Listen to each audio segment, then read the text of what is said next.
एक रात अमेरिका की सर्दी अपने पूरे जोर पर थी। हवा इतनी ठंडी थी कि सांस भी धुंध बनकर बाहर आ रही थी। शहर के एक पुराने चर्च के बाहर एक आदमी अकेला बैठा था। न उसके पास पैसा था, न पावर, न कोई बड़ा नाम। और सच बताए अगर तो उस जमाने का सिस्टम उसे इंसान भी पूरी तरह नहीं मानता था। उस आदमी का नाम था चार्ल्स एल्बर्ट टिंडले। नमस्ते, मेरा नाम है मुस्कान भगत और आप देख रहे हैं ऊट पटांग, जहां हम सुनेंगे एक गाना जो हिंदुस्तान की पहचान बनने से पहले अमेरिका का एक आंदोलन बन चुका था।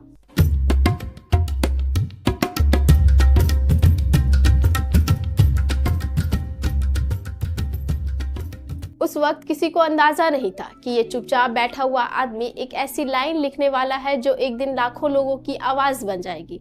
लेकिन उस कहानी तक पहुंचने के लिए हमें उसकी जिंदगी समझनी पड़ेगी, क्योंकि कुछ गाने लिखे नहीं जाते, जी कर निकाले जाते हैं। चार्ल्स का जन्म 1851 में हुआ था, अमेरिका में, जहां कुछ लोग पैदा होते ही आज़ाद होते थे और कुछ लोग पैदा होते ही नीच मान लिए जाते थे। उसके पिता स्लेव थे और इसका मतलब सिर्फ गरीबी नहीं था। इसका मतलब था कि दुनिया तुम्हें रोज याद दिलाएगी, तुम उसके हिसाब से कम हो। चार्ल्स स्कूल नहीं जा पाया, दिन भर काम करता, रात को थक कर लौट आता था। लेकिन उसके अंदर एक अजीब जिद थी। जब बाकी लोग सो जाते तो वो कैंडल जलाता और खुद से पढ़ना सीखता। सोचिए, पूरा सिस्टम आपको अंधेरे में रखना चाहता है और आप वही अंधेरे में बैठकर रोशनी ढूंढ रहे हो। चार्ल्स चर्च में छोटे मोटे काम करने लगा, सफाई, कुर्सियां लगाना, जो काम मिल जाए। लेकिन एक चीज रोज देखता था, चर्च में आने वाले लोग थके हुए लोग, टूटे हुए लोग, जो रोज जिंदगी से हार कर भी अगले दिन उठ जाते थे। किसी की नौकरी चली गई थी, कोई अपनी फैमिली को बचाने की कोशिश कर रहा था और चार्ल्स उन सब को देखता रहता। धीरे धीरे उसे समझ आया कि दर्द सिर्फ उसका नहीं है, पूरी एक कम्युनिटी का है। और शायद वही पल था जब उसके अंदर एक सवाल पैदा हुआ, अगर इतने सारे लोग इतना सहकर भी खड़े हो सकते हैं तो क्या एक दिन सब बदल नहीं सकता? उस सवाल ने एक गाने का रूप लेना शुरू किया। 1901 में चार्ल्स ने एक लाइन लिखी, आई विल ओवरकम समडे। ध्यान देने वाली बात ये नहीं थी कि उसने ओवरकम लिखा, ध्यान देने वाली बात थी एक दिन। कब, कैसे, पता नहीं, लेकिन होगा, ये यकीन था। और कई बार इंसान को जिंदा रखने के लिए बस इतना ही काफी होता है। चार्ल्स को नहीं पता था कि चर्च के अंदर लिखे गए ये शब्द एक दिन फैक्ट्री वर्कर्स गाएंगे, फिर प्रोटेस्टर्स गाएंगे और एक दिन प्रेसिडेंट्स तक ये लाइन बोलेंगे। I speak tonight for the dignity of man, Americans of all religions and of all colors, from every section of this country, to join me in that cause. और हजारों kilometre दूर India के school में बच्चे गाएंगे, हम होंगे कामयाब। लेकिन उस सफर की कहानी अभी शुरू हुई थी। अमेरिका के साउथ कैरोलिना स्टेट की एक टबैको फैक्ट्री, सुबह से शाम तक काम, कम पैसे, बेइज्जती अलग, और सिस्टम उन्हें वर्कर्स कम, मशीन ज्यादा समझता था। एक दिन वर्कर्स ने स्ट्राइक कर दी, काम रोक दिया। फैक्ट्रीज के बाहर लोग जमा थे, थके हुए, गुस्से में, लेकिन सबसे ज्यादा टूटे हुए। तब भीड़ में खड़ी एक औरत धीरे से गाना गाने लगी। उसका नाम था लुसेल साइमंस। उसने वही पुराना गाना उठाया जो सालों पहले चार्ल्स ने लिखा था, लेकिन इस बार कुछ अलग था। उसने नहीं गाया आई विल ओवरकम समडे, उसने गाया वी विल ओवरकम वी। बस एक शब्द बदला था, लेकिन उसके एक शब्द ने पूरी कहानी बदल दी। अब ये एक आदमी का दर्द नहीं था, अब ये हजारों लोगों की आवाज थी। और हिस्ट्री में कई बार रेवोल्यूशंस गन से नहीं, एक वर्ड से शुरू होते हैं। धीरे धीरे ये गाना वर्कर्स के बीच फैलने लगा।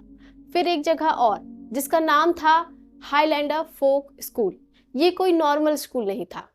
यहाँ लोग इक्वालिटी और सिविल राइट्स मूवमेंट्स की प्लानिंग करते थे। यहीं पर एक्टिविस्ट ज़ीफिया हॉर्टन ने पहली बार इस गाने की असली ताकत समझी। उसने इसे मीटिंग्स में गाना शुरू किया, लोग साथ गाने लगे और फिर ये गाना पहुंचा एक फोक सिंगर के पास, पेट सेगर। पीट ने गाने में एक छोटा सा चेंज किया, वी विल ओवरकम को वी शैल ओवरकम कर दिया। सुनने में छोटा लगता है, लेकिन फील बदल गई। विल में विश थी, शैल में चैलेंज थी। अब ये लगता था जैसे लोग फ्यूचर को वार्निंग दे रहे हो, हम रुकेंगे नहीं, हम झुकेंगे नहीं और एक दिन हम जीतेंगे। 1950 और 60 अमेरिका में सिविल राइट्स मूवमेंट फट चुका था। ब्लैक लोग रोड्स पर उतर आए थे, इक्वल राइट्स मांग रहे थे, लेकिन सामने सिस्टम था। पुलिस थी, डॉग्स थे, पानी की कैनन्स थी, जेल थी और डर था, बहुत डर।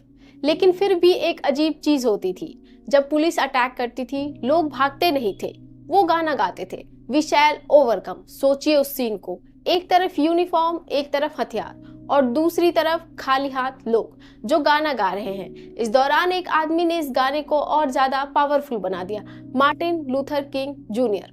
उसने समझ लिया था कि मूवमेंट सिर्फ स्पीच से नहीं चलते, मूवमेंट्स इमोशन से चलते हैं, और ये गाना मूवमेंट की हार्ट बीट बन गया। हर मार्च में, हर रैली में, हर अरेस्ट के बाद लोग एक दूसरे का हाथ पकड़कर गाते, deep in my heart I do believe. और शायद इसीलिए सिस्टम इस गाने से डरने लगा, क्योंकि जब लोग उम्मीद छोड़ देते हैं तब उन्हें कंट्रोल करना आसान होता है, लेकिन जब लोग टूट कर भी उम्मीद रखते हैं तब हिस्ट्री बदलती है। फिर एक दिन ऐसा हुआ जो शायद चार्ल्स ने सपने में भी नहीं सोचा होगा। अमेरिका के president Lyndon B Johnson Congress में स्पीच दे रहे थे, पूरा देश सुन रहा था, और स्पीच के बीच में प्रेसिडेंट ने वही लाइन बोली, वी शैल ओवरकम। बस उस मोमेंट में कुछ बदल गया। जो लाइन कभी एक गरीब ब्लैक वर्कर ने लिखी थी, वो व्हाइट हाउस तक पहुंच चुकी थी। चर्च के अंधेरे से निकली आवाज अब दुनिया की सबसे पावरफुल बिल्डिंग में गूंज रही थी। लेकिन कहानी यहाँ खत्म नहीं होती, क्योंकि असली ट्विस्ट अब आता है। हजारों किलोमीटर दूर इंडिया में 1970 का इंडिया, इमरजेंसी, पॉलिटिकल टेंशन, गरीबी, नौजवानों में फ्रस्ट्रेशन, लोग फ्यूचर को लेकर कंफ्यूज थे। और इसी दौरान एक हिंदी कवि ने इस गाने को सुना, नाम था गिरिजा कुमार माथुर। उन्होंने सिर्फ ट्रांसलेशन नहीं किया, उन्होंने गाने को इंडिया के इमोशन में दोबारा जन्म दिया। वी शैल ओवरकम अब बन गया हम होंगे कामयाब। ध्यान दीजिए, ये सिर्फ लैंग्वेज चेंज नहीं थी, ये कल्चर चेंज थी। ये गाना अमेरिका के रेसिज्म के बारे में नहीं था, ये इंडिया के सपनों के बारे में था। इस वर्जन को म्यूजिक कंपोजर सतीश भाटिया ने इंडिया स्टाइल में कंपोस्ट किया और फिर दूरदर्शन पर चलना शुरू हुआ। आज के बच्चे शायद समझ नहीं पाएंगे, लेकिन उस वक्त इंडिया में सिर्फ एक स्क्रीन थी, दूरदर्शन। मतलब पूरा देश लगभग वही देख रहा था। और धीरे धीरे एक अजीब चीज होने लगी। अमेरिका के प्रोटेस्ट एंथम इंडिया का इमोशनल एंथम बनने लगा। स्कूल असेंबलीज में, रिपब्लिक डे फंक्शन में, इंडिपेंडेंस डे पर बच्चे लाइन में खड़े होते, हाथ पीछे बांधकर गाते, हम होंगे कामयाब एक दिन। उन्हें नहीं पता था कि जिस गाने को वो स्कूल सॉन्ग समझ रहे हैं उसके पीछे कितना दर्द छुपा हुआ है, कितनी लड़ाई, कितना खून, कितनी बेइज्जती और कितनी उम्मीद। समय बीतता गया, जनरेशन बदल गई, लेकिन गाना नहीं बदला, बस प्रॉब्लम बदल गई। पहले रेसिज्म था, आज अनएम्प्लॉयमेंट है। पहले सेग्रीगेशन था, आज लोनलीनेस है। पहले लोगों को उनके कलर की वजह से तोड़ा जाता था, आज लोग कंपैरिजन और प्रेशर से टूट रहे हैं।